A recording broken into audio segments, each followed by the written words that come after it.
Most people, when they come in to see us, have a will in place. But really, sometimes it's not even worth the paper it's written on.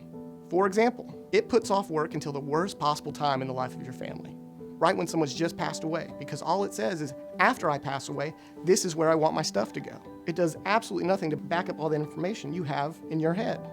You know where all your bank accounts are, you know where all your stuff is. But your spouse, right after they've just lost you, may not be able to remember exactly where everything is. It's a tough time. And this will does nothing to back that information up. Also, a lot of the attorneys that will help you put together your will are not the same people that will help your family administer your estate after you've passed away.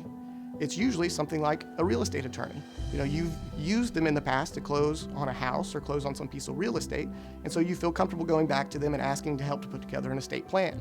And they'll help you draw up a will.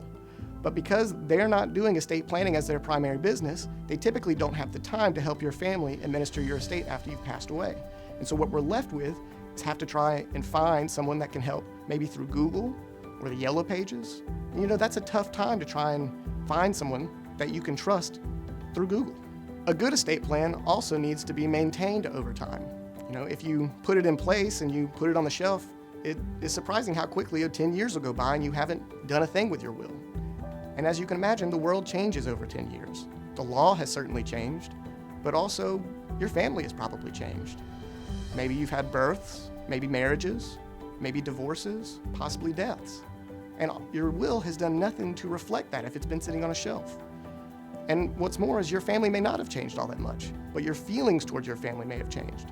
And again, the will not reflecting those feelings being changed may create a mess when you pass away. Sometimes we'll see when you put a simple will plan in place, also a simple power of attorney. These power of attorneys that are prepared by other attorneys that don't do estate planning typically are not complete enough and leave your family scrambling at that time when you've become incapacitated. And so what you really need is to have a very complete power of attorney so that we don't end up having to get guardianship or conservatorship over you to try and help. What happens if you need long-term care? Who's going to pay for that? The will does absolutely nothing. All it says is, after I pass away, if anything's left, it will go to my family.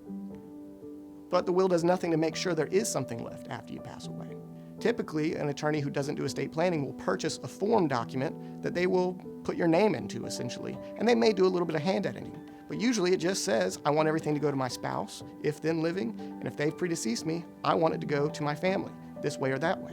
What usually happens is the attorney didn't realize there were more opportunities for you to take advantage of to take care of your family after you've passed away. And so they've given you a very simple one-size-fit-all plan when really no two families are just the same.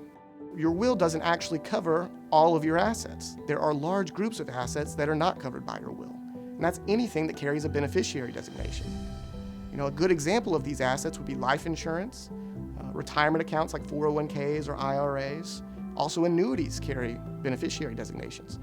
Anything that has a beneficiary designation does not get covered by your will. Instead, that beneficiary designation says where it goes. And as you can imagine, that can create some problems because during the course of your life, when you're signing up for that new 401k, that new job, you're not thinking, how does this beneficiary designation tie into my estate plan?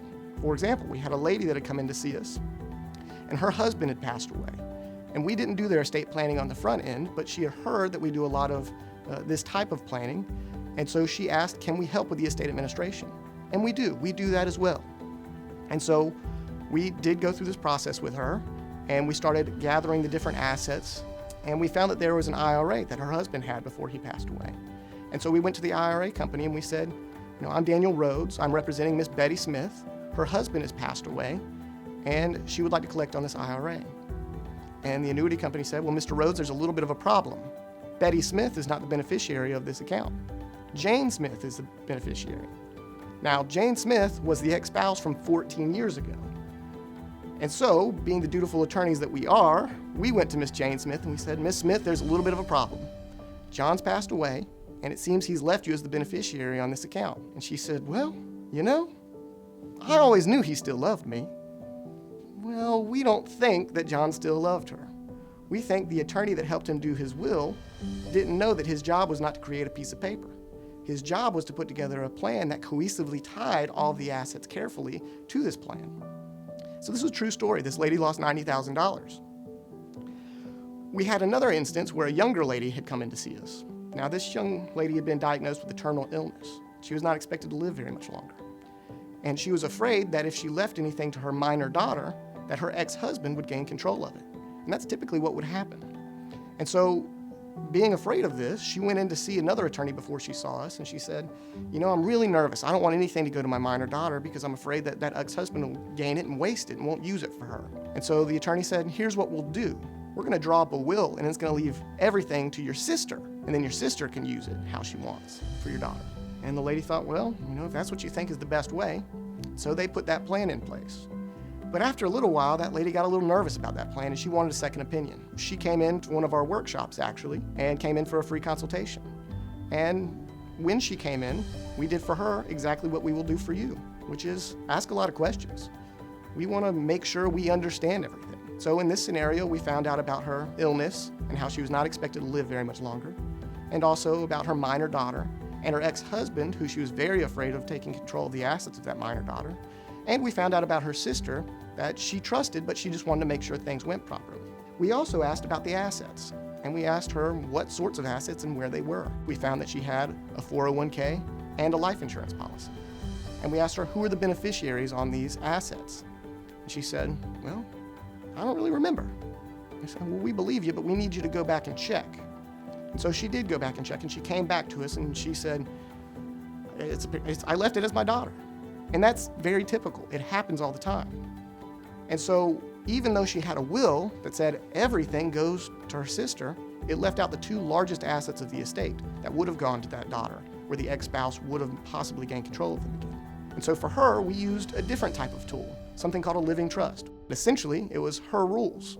She had the ability to set up this trust that said everything in this trust is going to be for the benefit of my daughter, and my sister is going to manage it, but she has to use it for the benefit of my daughter.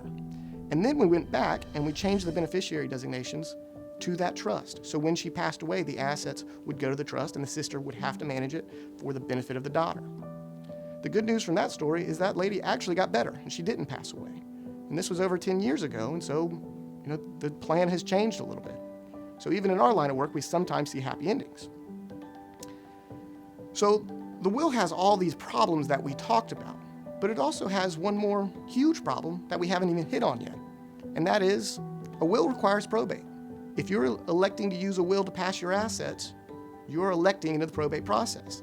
And I always say that a few times because inevitably we'll get the question of, well, not my will, right? Because I don't have a lot of stuff, or I don't have kids, or whatever the reason. The answer is if you are utilizing a will to pass assets, you are electing into probate. So these plans that you have in place were probably fairly inexpensive on the front end. A few $100 for a will, nothing for a no-will plan, but over the course of your life can end up being fairly expensive. Between a probate at the first death, a probate at the second death, maybe the cost of long-term care along the way. It can eat up your entire estate to where there's nothing left. And not only is it expensive from a financial standpoint, it's also emotionally burdensome because we've got to deal with the estate administration and possibly the fights at the first death and again at the second death, and maybe going through guardianship and conservatorship if you lose capacity. These plans that you have that were inexpensive on the front end were really cheap. They could end up costing you everything you have. To learn more about estate planning, wills, trusts, and probate, watch our full workshop online. By watching, new clients will receive a free, no-obligation consultation with a Rhodes Law Firm attorney.